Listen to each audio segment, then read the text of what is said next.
Shri Sadguru Seva trust managing director Wadhwan doctor BK Parmar dada, જેઓ અહીં ધોળકા ખાતે પધાર્યા છે અને હું વેદ ગોવર્ધન બોધ ઇનકી આવાજ યુટ્યુબ ચેનલમાં આપ સૌ દર્શકોનું હાર્દિક સ્વાગત કરું છું। તો દાદા, તો શિક્ષિત બનો, સંગઠિત બનો અને સંઘર્ષ કરો, શું કહેશો ધોળકા ખાતે? અમારા સુરેન્દ્રનગર જિલ્લાની ટીમ ગોધરા મુકામે ગઈ હતી। એક આઈપીએસના આમંત્રણને માન આપી અને અમે ત્યાં ગયા હતા, પણ વળતા અમે ગોધરાથી પાછા વળ્યા તો મેં કીધું આપણે જલ્દી ઘરે પહોંચવું છે, પણ અમારા નટુભાઈ પરમારે એમ કીધું મને કે બી કે તમે ધોળકા તો આવો, જુઓ તો ખરા, તમે જુઓ કે જોવા જેવું છે બધું। બાબા સાહેબનું સમાજ ભવન, પછી સમતા એજ્યુકેશન ચેરિટેબલ ટ્રસ્ટ દ્વારા આ જે ફિઝિયોથેરાપીનું આ પુસ્તકાલય કરેલું જોઈને હું ઘણો ભાવ વિભોર થઈ ગયો। અને સૌથી પહેલા તો હું આ ધોળકાના અનુસૂચિત જાતિના ભાઈઓને ખૂબ ખૂબ અભિનંદન આપું છું। અને આ જે તમારું સમાજ ભવન અને આ ચેરિટેબલ ટ્રસ્ટ દ્વારા જે અહીંયા જે પ્રવૃત્તિઓ ચાલે છે, વાંચનાલયની ચાલે છે, ફિઝિયોથેરાપીની ચાલે છે, અહીંયા ક્લાસ પણ તમે ચલાવો છો, ચિંતન શિબિરો પણ કરો છો, એટલે મારા તરફથી હું તમને ખૂબ ખૂબ અભિનંદન આપું છું। પણ સમાજની અંદર આપણે જે નટુભાઈએ વાત કરી બહુ ખૂબ જ સારી વાત કે અમે તો સાથે જ હોઈ છીએ, પણ આ તમારી જ જેવું સંકુલ સમગ્ર જિલ્લાની અંદર બને અને દલિત સમાજ શિક્ષણ તરફ આગળ વધે અને હું તો ભાષણમાં કહું જ છું અને વ્યસન મુક્ત થઈ જશે। એ સમાજમાં વ્યસન મુક્ત હશે અને શિક્ષણનું પ્રમાણ વધારે હશે, એ સમાજ ઘણો પ્રગતિ કરતો હશે। આપણા બાપ દાદાઓ પણ સારા હતા કે એ કંઈક અભણ હતા પણ આપણને ભણાયા ગણાયા, શિક્ષિત બનાયા, નોકરી ઉપર લાગ્યા। આ બધું બાબા સાહેબની દેન છે સાહેબ। આ બાબા સાહેબ ના હોત તો આપણી દશા શું હોત સાહેબ? સાચી વાત છે। હું તો સમગ્ર ગુજરાતનું એક પણ ગામડું બાકી નથી। હું 40 વર્ષથી અને વેલ એજ્યુકેટેડ છું, M.Com ઇકોનોમિક્સ સાથે સાહેબ, એટલે કઈ તકલીફ તો મેં ભોગવી જ નથી।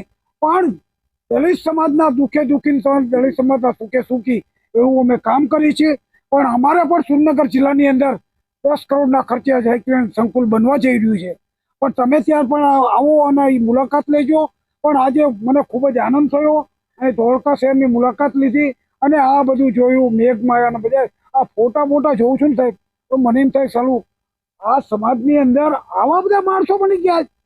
અને આજની તારીખમાં જો આ કંઈક ટકી રહ્યું હોય ને આપણું, તો આ લોકોના લીધે છે સાહેબ। હું સેવાય જો હું કઈ માનતો નથી અને આપણા લોકો એટલે બધા અંધશ્રદ્ધામાં છે અને નાના નાના છોકરાઓ ગેરરસ્તે જઈ રહ્યા છે। એટલે હું તો સમાજને, સમગ્ર ગુજરાતના દલિત સમાજને વિનંતી કરું છું કે શિક્ષણમાં દીકરાઓને આગળ વધારો, વ્યસનમાંથી મુક્ત થઈ જાઓ અને અંધશ્રદ્ધામાંથી બહાર આવો, એ જ અપેક્ષા છે। જય ભીમ, નમો બુદ્ધાય। ખૂબ જ સરસ વાત કરી। જે બાબા સાહેબ આંબેડકરનો અંતિમ સંદેશ હતો એમણે એ વાત કરી છે।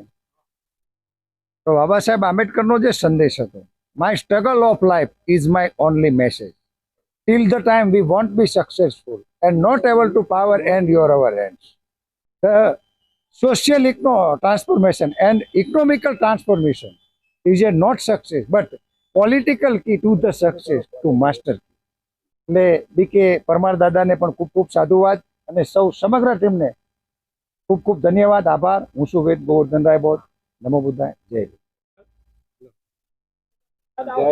જય ભીમ। આવો બીકે દાદા, તમે વડીલ છો તો ધોળકા ખાતે જે બાબા સાહેબ આંબેડકર સમાજ ભવન છે, ટ્રસ્ટીઓ અહીં ફૂલોના હાર લઈને આવ્યા છે અને એમની એક લાગણી છે, એક પ્રેમ છે, તો આ બહુ મોટી વાત કહેવાય। એક આનંદની ઘડી છે, ઉમંગની ઘડી છે। સૌને ખૂબ ખૂબ સાધુવાદ।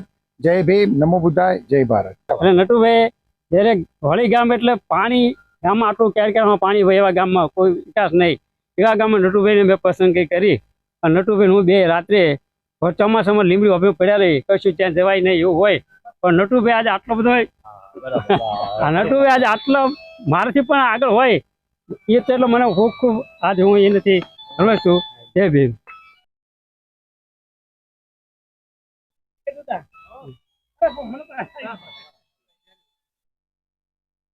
સૌનો ખૂબ ખૂબ આભાર, વડીલોનો ધન્યવાદ.